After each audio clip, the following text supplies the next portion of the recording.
కేటీఆర్ మనం last year అంతా కూడా కేటీఆర్ గారికి అంతా కూడా కష్ట సమయాల్లాగా అనిపించింది. ఎందుకని మనం పార్టీ బీఆర్ఎస్ పార్టీ కొంచెం అపజయం పాలవ్వడం, ఆ తర్వాత మన కవిత గారు ఢిల్లీలో ప్రాబ్లమ్స్లో ఇరుక్కోవడం, ఇలా అనేక రకమైనటువంటి సమస్యల్లో మనశ్శాంతి రామారావు గారికి లేదు.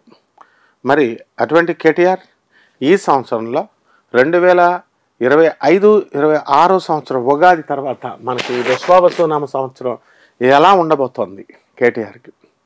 మనకి రామారావు గారు అంటే మనకి తులరాశి లెక్క పెట్టుకుంటాం. కేటీఆర్ మనకి కేటీఆర్ గారికి ఏమవుతుందంటే లాస్ట్ ఇయర్ అంతా కూడా గురుబలం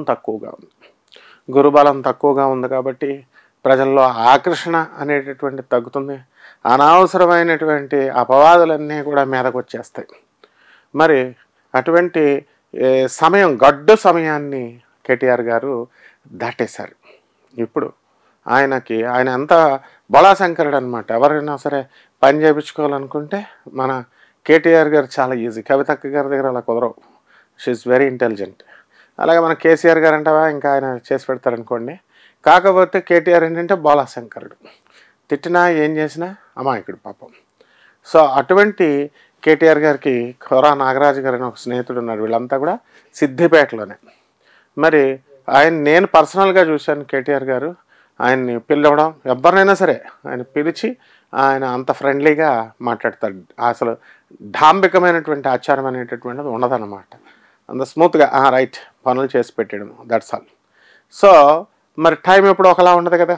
మరి మనకి దీన్ని బట్టే ప్లానెట్స్ నమ్మాల్సి వస్తుంది.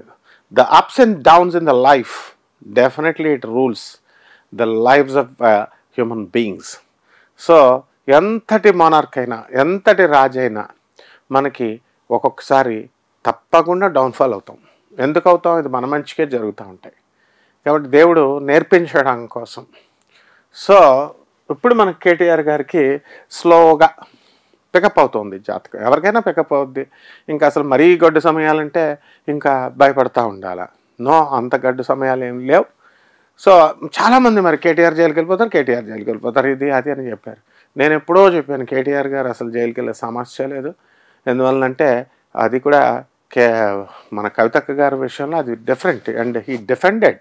అక్కడ ఎన్ఫోర్స్మెంట్ డైరెక్టరేట్స్ వచ్చిన, సిబిఐ వాళ్ళు వచ్చిన, కేటీఆర్లో ఉన్నటువంటి ఆ రోజు వాళ్ళతో he has argued like a line.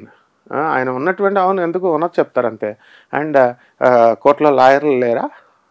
చట్టం తెలీదా వాళ్ళకి? So they approached the court, they approached the lawyers and bail ఎప్పుడు వస్తుందో అంతా కూడా మనం చెప్పాం వీడియోస్లో. కరెక్ట్గా ఎగ్జాక్ట్గా కొంత లాంగ్ టైం అయినా సరే కరుణానిధి గారు కూతురు ఆమె వెళ్ళలేదా కనిమొళి? కాబట్టి ఈ విధంగా మనకి జరుగుతూ ఉంటాయి. సో ఇక్కడ మన కేటీఆర్ గారు fighting capacity and the way in which he dealt the case as a learned person, ఆయన చేసినటువంటి కొన్ని achievements and a broad vision over the society and the reforms. ఏమంటే సొసైటీని మనం ఈ విధంగా రిఫార్మ్ చేయాలి, రెనోవేటివ్ స్టెప్స్ వేయాలి, ఎడ్యుకేటెడ్ని మనం దగ్గర తీసుకోవాలి. So in that way he had some vision. So ఆ విజన్ అంతా కూడా ఈ 2025-2026లో అండ్ అచీవ్మెంట్ అనేటటువంటిది సాధించుకుంటూ వెళ్తారు. రామారావు గారికి మనకి లాస్ట్ ఇయర్ అంతా కూడా శత్రువులపై ఆధిపత్యం చేశారు. ఎంతమంది శత్రువులు వచ్చినప్పటికీ కూడా హీ డిఫెండ్ పాలసీలో ఉన్నారు. అండ్ అటాకింగ్ పాలసీ అనేది that is a different thing. అది పవర్లో ఉన్నప్పుడు మరి ఎవరైనా సరే చేస్తారు. కానీ ఈయన పవర్లో ఉన్నా లేకపోయినా కూడా డిఫెండింగ్ పాలసీని అప్లై చేసేటటువంటి గొప్ప వ్యక్తి. కాబట్టి ఈయనకి లాంగిటివిటీ ఆఫ్ లైఫ్ మెయిన్గా మనకు కావాల్సింది ఏంటంటే సాటర్న్ బాగున్నాడు. ఆయన హెల్త్ గ్రౌండ్స్లో కానీ, లాంగిటివిటీ ఆఫ్ లైఫ్లో కానీ అండ్ ఇవన్నీ కూడా ఇంప్రూవ్మెంట్ అవుతుందన్నమాట. అలాగే ఇక్కడ కేతు బలం కూడా బాగా పెరిగింది మనకి. So the Neptune is also slowly getting improved. So ఈ విధంగా పడినటువంటి నిందలు ఇవన్నీ పక్కకు తప్పించుకుంటూ ఆయన ముందుకు దూసుకెళ్తూ దేశ విదేశాల్లో ఆయన చేయాల్సినటువంటి అజెండాని, కార్యక్రమాలని, కేవలం రాజకీయం ఒకటే కాదండి. రాజకీయాలు హూ కేర్స్ ద పాలిటిక్స్, అది ఇట్స్ ఇన్ కోర్స్ ఆఫ్ టైమే వెళ్తూ ఉంటాయి. అని has some other machines like doing the business and reforming the society, ఇవన్నీ కూడా. సో అవన్నీ కూడా అచీవ్ చేసుకుంటారు ఈయన. సో గ్రాడ్యువల్గా గురుబలం కూడా పెరుగుతోంది. లాస్ట్ ఇయర్ వర్స్ట్ అనమాట. అందువల్ల వర్స్ట్ కాన్సిక్వెన్సెస్ని మీట్ అయ్యారు, అపవాదులు తెగబడిపోయినాయి. సో వీటినన్నిటిని కూడా తీసి పడేసి ప్రతి ఒక్కరికి బాగుండాలి అని మనం కోరుకోవాలి. కాబట్టి ఈ విశ్వావసు నామ సంవత్సరం మన కేటీఆర్ గారికి చక్కగా మంచి భవిష్యత్తుని, మంచి ఆరోగ్యాలని అంతా కూడా, కుటుంబంలో పీస్ ఆఫ్ మైండ్ని, ముఖ్యంగా he gives more importance to friends. So ఆ లెగసీని ఆయన ముందుకు తీసుకెళ్తూ ఆయన ఈ సంవత్సరం అంతా కూడా చాలా బాగుంటుంది. శుభమస్తు.